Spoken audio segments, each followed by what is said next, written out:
Guys আমি গিয়েছিলাম দীঘায় গা ধুতে, আর সমুদ্রের পানি মুখে নেওয়ার পর বুঝতে পারলাম ছি ছি শালা এখানে সবাই হিসু করে পানিটা নষ্ট করে দিয়েছে। আর রাতের বেলা কথা তো বাদ দিয়ে দিলাম, প্যান্ট জুতো জাঙ্গিয়া সব ভিজে গেল। তো গাইস দীঘাতে আসার পর আমরা ছিলাম এই যে এই রুমটাতে, আর বিছানাটা এতটা নরম ছিল যে ঘুম থেকে উঠতে প্রায় 11টা বেজে গেল। তাই আর বেশি দেরি না করে চলে গেলাম সমুদ্র ম্যান। আবে আমি তো গান করতে আসিনি, ব্লগ করতে এসেছি। হ্যাঁ তো যাই হোক, একটা জামা কাপড়ের দোকান থেকে 20 টাকা শসা কিনে নিলাম, আর আমেরিকান লঙ্কা দিয়ে ঠেলে ভরে দিলাম মুখে।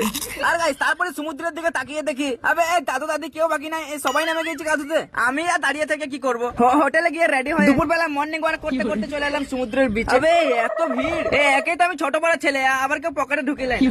De la Martica, número 2, DJ Taleo.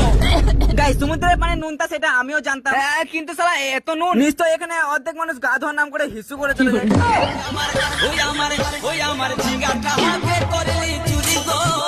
তো সমুদ্রের মধ্যে প্রায় 3 দিন সময় কাটিয়ে চলে এলাম আমাদের হোটেলে সুইমিং পুলে, আর এখানে মজা করতে করতে হয়ে গেল সন্ধ্যাবেলা। আর আমি যেহেতু একটু বেশি বড় লোক, তাই আর কি 1 কাপ গরম পানি খেয়ে চলে গেলাম ওল্ড দীঘা। ওই আমার জিগাটা কে করলি চুরি গো।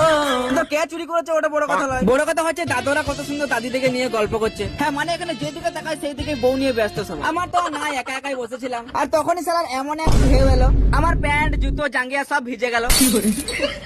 কি আর করবো, এগুলো খুলে রোদে দিয়ে দিলাম আর শুকানোর জন্য, কিন্তু স্যার টেনশনের মধ্যে ভুলে গেছি আবে এটা তো রাতের বেলা।